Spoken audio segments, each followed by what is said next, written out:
Walsh, a correspondent for The Nation and an MSNBC political analyst, as well as Mark Thompson, host of Make It Plain on Sirius XM Radio.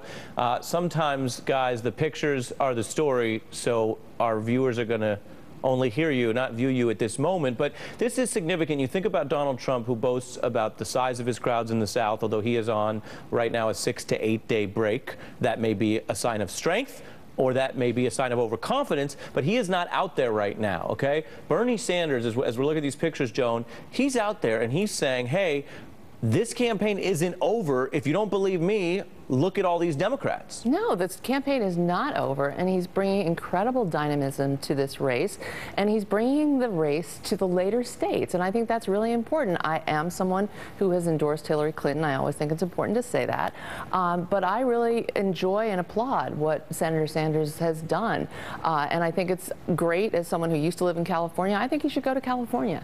I think, you know, crowds don't necessarily turn into voters. They probably will tomorrow. He does very well in the caucus states, but I think the real trick for him is going to be, can he win a big state that is an election state, that is not a caucus state? And we haven't really, except for Michigan, we haven't really seen that yet. We'll see. Yeah, this is a very big deal. That has been Bernie's strength, to go and have events where there are really, really big crowds. And Joan's right. We have to see whether that translates into big wins. Because there's proportional representation, the delegate math is he needs large margins of victory to have a shot at catching up with Hillary Clinton. We all know Bernie's been somewhat critical of President Obama, but it's also an interesting story. He's repeating what President Obama did. President Obama's at a baseball stadium, Bernie's at a baseball stadium. And I say that sitting next to whom I know is a San Francisco Giant. I'm a Yankee, for the record. So we love baseball. He's in a place where he ought to be. These numbers tonight, if he fills up Safeco Field, one would think that that would translate, but historically, people have been complaining about superdelegates lately. The superdelegates exist because there were candidates in the past like McGovern who drew big crowds, and which translated it to practically nothing in the general election. But I think in this case, this is a little bit different. I do think that the crowds help Bernie. I do agree with you, Ari. The pictures do tell the story. And I agree with Joan. I've endorsed no one. My position is blue no matter who when it comes to mine too, absolutely. Yeah, of course, right. And but at this point, you know, I think that Bernie has been of great value to this race. I don't think inevitability helps any Democratic nominee. I think he has pushed the argument and the conversation to the left, and I think he ought to stay in and go all the way through and then see. One other thing I'll say very quickly, even if the math is against him catching up, the math may be on his side to prevent Secretary Clinton from getting 2383 before the convention. And if it goes down to the superdelegates making the decision, then I think we're going to have somewhat of a contested convention in Philadelphia. Well, and you say you're blue all the way. Seattle is not just blue versus red. This is a part of the country that also has green. You have Green Party members of the city council. That's right. You have an incredibly vibrant progressive base. You have socialists. This is not a part of the country like we've seen in other parts of the country where Bernie has had to first introduce, explain, or inoculate against concerns that he may be too far left. This is welcome and embraced there. Now, Barack Obama, as we mentioned, did very well. I should mention I grew up in Seattle. Talk about Safeco Field and how hard it is to fill. I used to go to the Kingdom, which was an uglier stadium. I've been there. Yeah, you know what I'm talking about. Not but pretty. it is no small matter for anyone in and around Seattle to say, whether you're filling that field or you're getting over halfway. I mean, Hillary Clinton might ultimately get a lot more votes in this Democratic primary. And the enthusiasm piece I want you to speak to, as a supporter, Joan, is there is a view, fair or not, that she couldn't go halfway or 3/4 of the way through Safeco Field right now. But you know, as baseball fans and politics fans, you know the largest rally ever held in a baseball field was 1968 for Gene McCarthy at Fenway. And we all remember President McCarthy really well.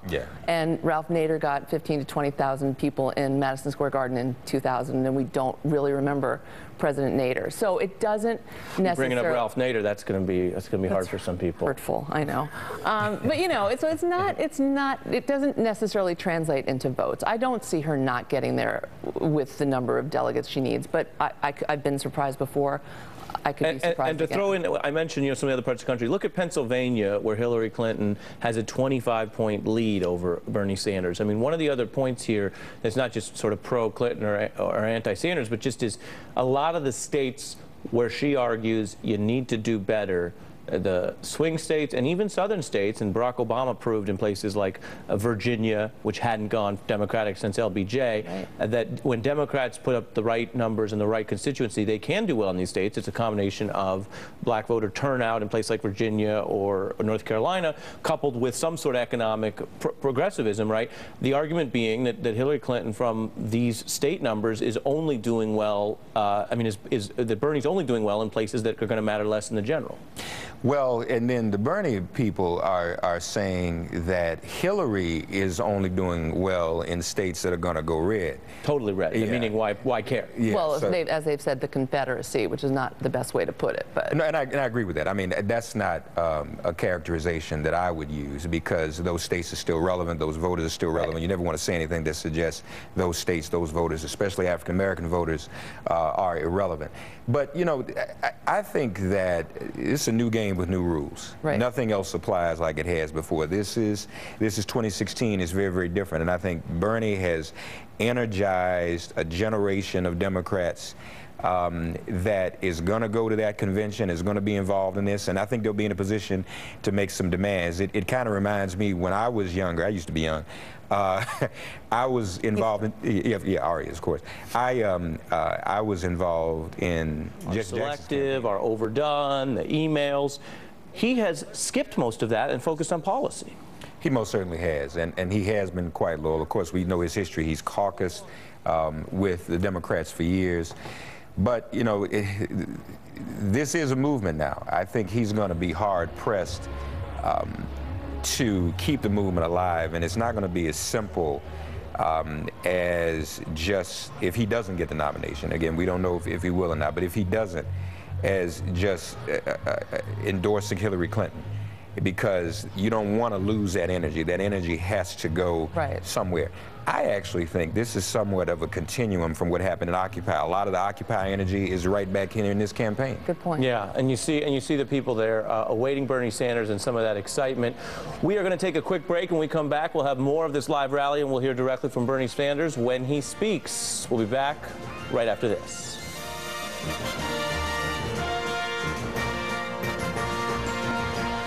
Some of those issues, even as people think Hillary Clinton, as a former Secretary of State, has the experience. I think that also speaks to the power of the movement that has come from this. And again, as I was saying earlier, I think it's a continuum. I mean, we've always had an anti-war movement. That's why that vote in the Iraq War is still so relevant. The Clinton campaign may have thought that wouldn't come up anymore, but people are still reeling from that war. And so as long as you have that sentiment out there, someone like Bernie Sanders can not be hawkish, can be more dovish, as the bird seemed to suggest too. Because people saying that bird confirmed, that, Bernie is a dove and he's blessed, and all of that. So that can happen for him. But to me, it's encouraging that there still is a strong anti-war sentiment and anti-war movement, especially at a time like this when everybody wants to call for more military action as a result of Belgium. That's not to say we don't mourn what happened in Belgium. That's not to say that we don't empathize. That does not say that we're not with the people of Belgium. But we still want to be able to say we don't need any more war. And as you're speaking and making important points on this Newsweek, I believe, if my eyes aren't mistaken, I'm looking around to confirm it. I think it's Jeff Weaver, the campaign manager. Yes, that's Jeff Weaver, the campaign manager. So he has taken the stage here at Safeco Field. Let's see if we can hear a bit of this. The upper decks don't look full to me from what I can make out. No, but I think that's very, very impressive. To have that lower basin full, and as we can see, it's a pretty dense crowd. Yeah, as we zoom out, that's a lot of people. That's a lot of people, and that's well into the 5 figures. And what other candidate is drawing those kinds of crowds right now? Again, the challenge is going to be translating those into votes tomorrow, and if necessary, votes in November. And that's one of the riddles that historically has been difficult to solve. But it's 2016. Maybe the Bernie people have figured it out and know how they're going to get it done. Well, yeah, because what strikes me is we compare this to Obama, and Obama had the crowds. Obama had unprecedented crowds. But the thing that Obama also had was the African-American vote. And he also had a lot of, not all of, but a lot of big industrial states. And that is what is eluding Senator Sanders. And that is continuing to be a problem. That crowd, to me, even with my glasses on, looks fairly white, very white. And Seattle's pretty white.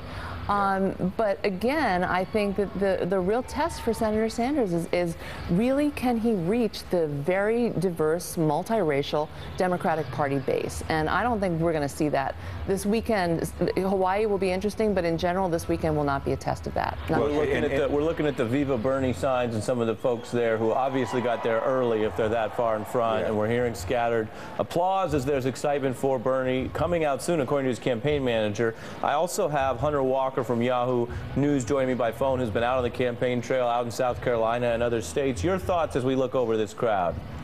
Well, I think one thing that's really important to recognize here is we're seeing a very, very large crowd, and we're seeing it after Bernie Sanders essentially been counted out.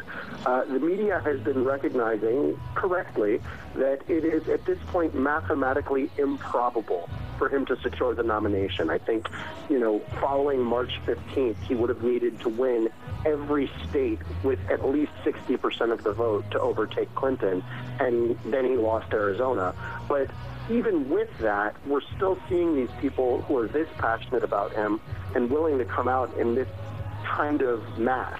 And I think that's a really big deal. And Hunter, do you view it, based on your time out in the field, as all about Bernie and his enthusiasm, or for Hillary Clinton, who is this well known and has run this now twice and is basically girding for, as you say, what everyone expects mathematically to be the nomination? Do you see it as something more problematic for her if in her own party there's this many people that we're seeing out gathered here in Seattle as dusk falls, or in the polls, as I showed earlier, 45% in many places, who aren't sold on her, and it's late in the calendar?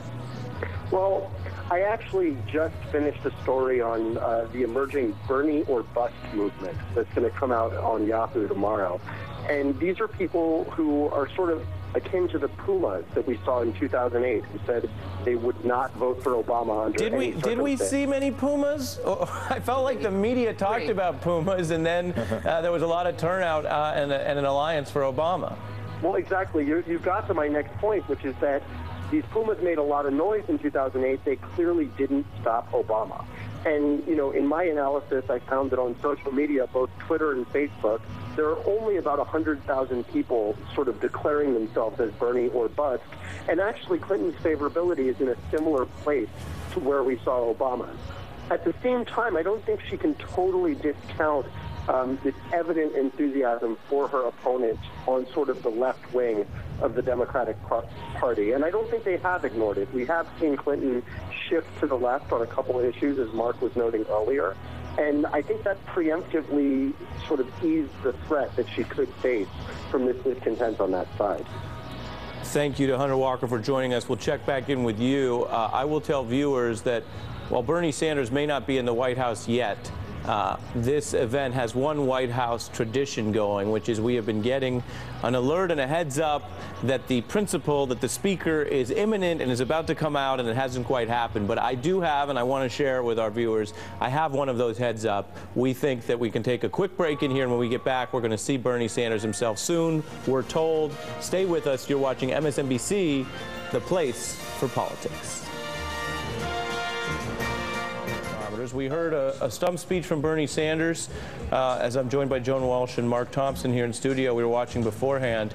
A stump speech that was pretty standard in its emphasis on economic inequality, in drawing policy contrast with Hillary Clinton for the most part, although he also did mention what he views as her refusal to turn over the speech scripts from addresses to Wall Street. He did not mention the other big event today in the minds of many Bernie Sanders supporters. The bird that landed like a scene out of a movie, and that immediately spawned a trending hashtag Bernie Sanders. We're looking there still at shots of Bernie there greeting a few of the people who have those lucky seats, probably the most hardcore fans who got in early, and you can hear the crowd there still cheering for him. 15,000 people, Joan. This was a classic Bernie Sanders rally in every way. Yeah, I mean, I thought it was very interesting, Ari. I thought that he did more than he often does to really bring us through the entire sweep of social movements in this country. He really spent a lot of time on African-American civil rights struggles, immigration, Latinos, women, LGBT labor. He really placed his own run in the context of social movements that over time have changed this country and made it a much better, stronger country. And I haven't seen him do that, I feel, with quite this sweep and grandeur of this speech. You put your finger on it, on movements and his notion that what seems difficult or even impossible can be done. And Mark, on economic issues, we hear broadly his talk about policy in Wall Street, but he did tailor one thing that Seattle has done, which is a $15 citywide minimum wage, something that others, people across the country, surely Republicans in Congress, say will have all these adverse effects. You can't do it. That was one specific thing that he invoked and tried to attach his mantle, his legacy, to something that he credited organizers with doing in Seattle there tonight. Well, let me do a couple of shameless puns. First of all, in terms of his speech, he covered all the bases. All right? Very good. And he spoke at home plate. And Seattle is home in terms of the minimum wage movement. I mean, that was ground zero at one time, so it was important to acknowledge that. And I think you alluded to it earlier, too, Ari.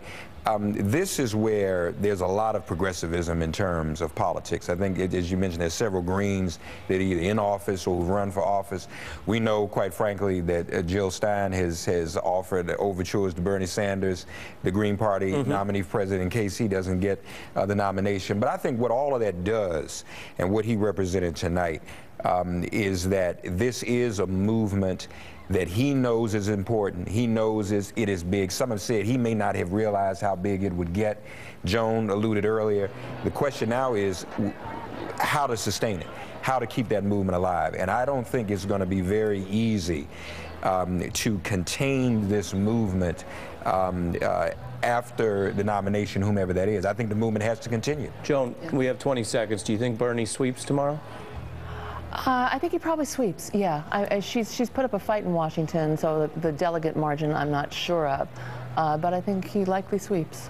Yeah, I think so too. And that's a big day for him tomorrow. Caucus is being a place where he feels he organizes well. Washington, as we've discussed for many reasons, a place where he can excel. I want to thank Joan Walsh and Mark Thompson for staying up late with us, and everyone on the West Coast who stayed up for this as well. An interesting and big event with Bernie Sanders. That is our show tonight, MSNBC, the place for politics. I will tell you tomorrow, there are those elections. I will be back in the chair anchoring at 5 p.m. Eastern. We'll have live coverage all day, though.